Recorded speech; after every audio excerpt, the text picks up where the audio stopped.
Hello everyone and welcome to another video. Now about 6 months ago we looked at the Intel ARC A380, the cheapest of the currently available ARC cards. Just like with the more powerful A750, I plan to revisit it after multiple driver updates, and today is that day. The 6GB ARC A380 has dropped in price, but it's still quite a hard sell considering that plenty of more powerful used market options have dropped in price with it. The reliance of resizable bar support for best performance means that one of these is still best suited to a more modern build. With that said, if you are looking for something new, either as a cheap addition to a budget setup or you aren't interested in higher than 1080p gaming, then the A380 is better now than it's ever been. It's still not perfect, but Intel's dedication to these ARC cards is clear and evidenced by the regular driver updates. Let's look at some comparative results to my initial testing to begin with, which was conducted almost 6 months ago to the day. I'm using the latest beta driver release at the time of this video, which is the version ending in .4335. Spider-Man is up first, and at low we are getting over 60 FPS on average with solid percentile lows. 6 months ago, when the card had been on the market for what I think was about half a year, we were seeing just 49 FPS.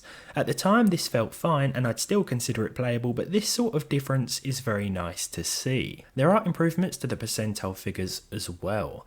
As I said before, there are better used options for similar money, but it's always nice to see progress being made with these new cards.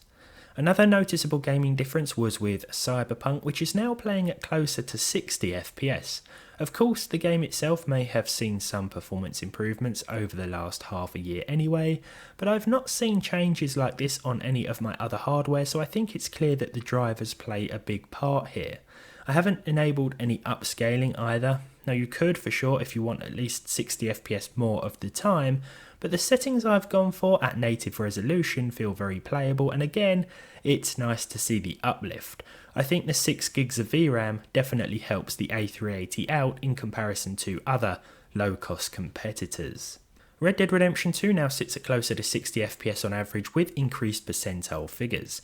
The 0.1% low could still use some work, but there aren't as many little dips and drops in and around the busier towns. Hopefully this trend continues, but I'm not sure how much more performance Intel can squeeze out of this budget card. If you want an Intel card but also want guaranteed higher frames, then the A750 should be up for consideration as well. All of these ARC cards have benefited from additional performance over the last few months, but I think it's at the lower end where these differences are always more noticeable and perhaps more appreciated. Before we test more games, I have one last comparison, which is Elden Ring. It's always important to document the full story, and sometimes driver updates won't always make a big difference. 6 months ago, the A380 struggled a little bit at medium settings, and it still isn't perfect. Performance overall is better, and even the percentile lows are quite good. It's just that we are still best suited to low with this card ideally. Not much of a difference across all the figures for Elden Ring here. Now though, let's test a few more titles. Hogwarts Legacy plays fine at low settings with native 1080p. There have been some improvements thanks to various patches here, as the game isn't the stuttery mess it was on launch day. There are a few little problems remaining for sure, but it's not that bad at all.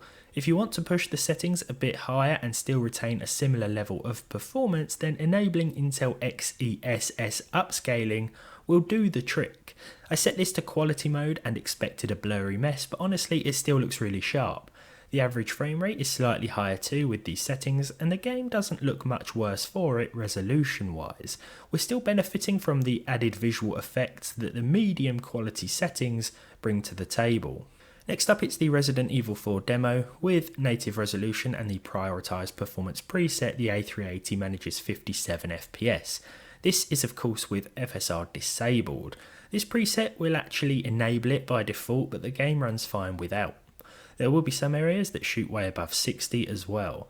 Now of course if we enable FSR this does help, and we don't need to set it to performance or ultra performance. Quality mode will do just fine, and it will increase our frame rate to 72 with enhanced percentile lows.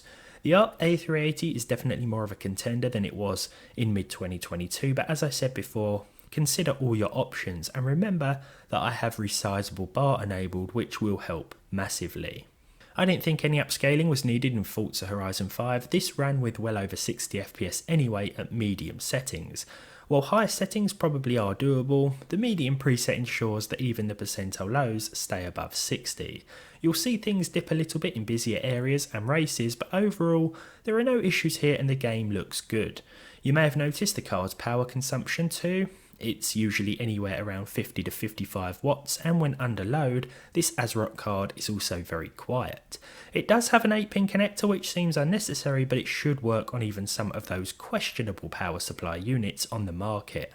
Now that isn't a recommendation by any means, just an assumption. For Warzone 2, I went with the basic preset. You can turn things up a bit and enable XeSS upscaling here, but I think that this lower preset makes more sense because the percentile lows stay more solid.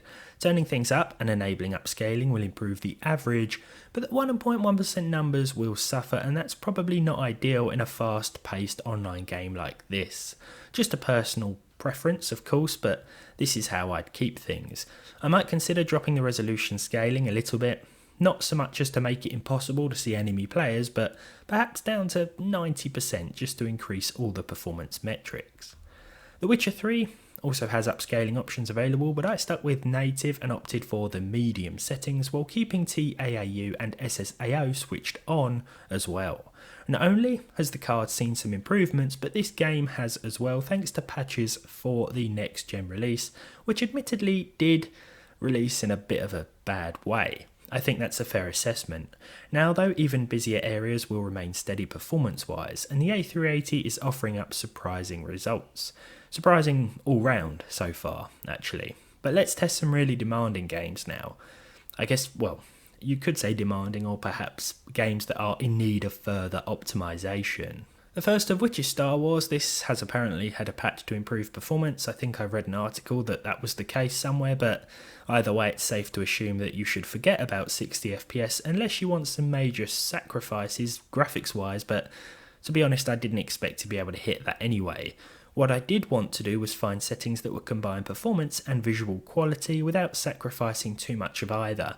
I think I did that here with the medium preset and balanced FSR. This was better than I expected in the end, but it's still early days for this game. We might see more performance improvements as time goes on.